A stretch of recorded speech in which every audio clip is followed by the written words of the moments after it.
A lot of women find PCOS overwhelming to deal with and often find it difficult to control it. So they give up and they continue as they were. But what really happens if PCOS is left uncontrolled? And no, it's not just irregular periods.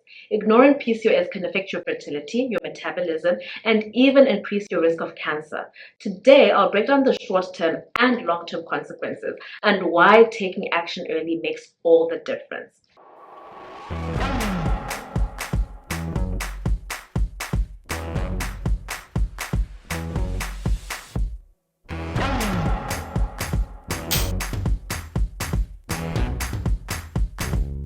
Hi everyone, I'm Dr. Natalie Katelynn, a sexual and reproductive health doctor, and this PCOS Awareness Month, I've been sharing a video every week simplifying PCOS and making it easier for you guys to understand.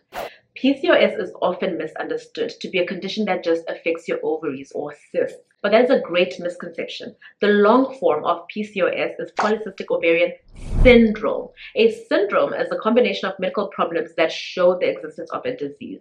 And in the previous video, I explained that it's not just cysts. In fact, there are no cysts in PCOS. They're just underdeveloped multiple follicles in the ovaries.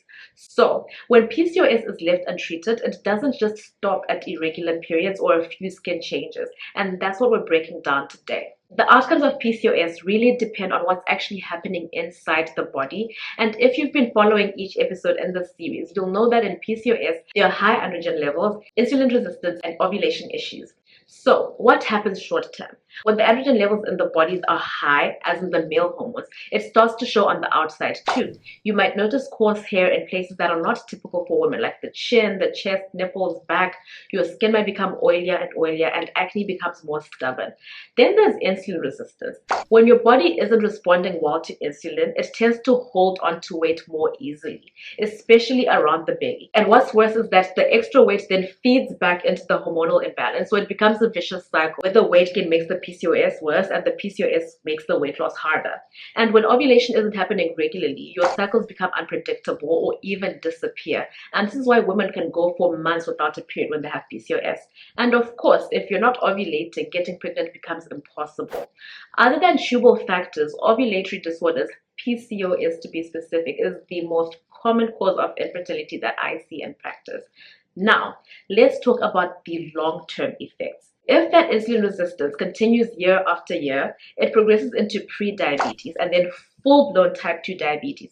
And along with that, your risk of hypertension and high BP, high cholesterol, and heart disease also doubles and increases. When your period remains irregular for a long time, it means that the lining of your uterus, the endometrium, isn't being shed properly.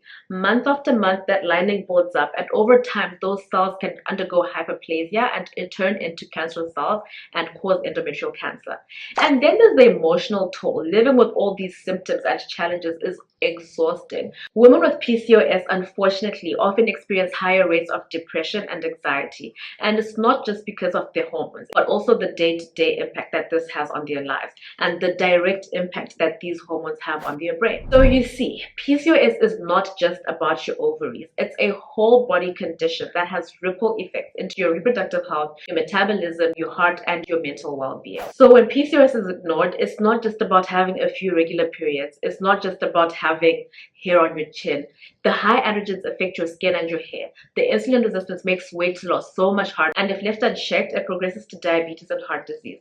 The lack of regular ovulation doesn't just affect fertility, it also puts your uterus at risk of cancer. And on top of that, the constant struggle with symptoms takes a toll on your mental health. But here's the good news. None of these outcomes are set in stone. PCOS is one of the most manageable conditions, but only if you understand it and stay consistent with the right strategies. If you missed my previous video, I shared the strategies that work to help you control PCOS instead of letting it control you. It will be at the end of the video as well as in the description below. I have also created a free PCOS daily habit checklist and a toolkit that can help you get started with controlling your PCOS.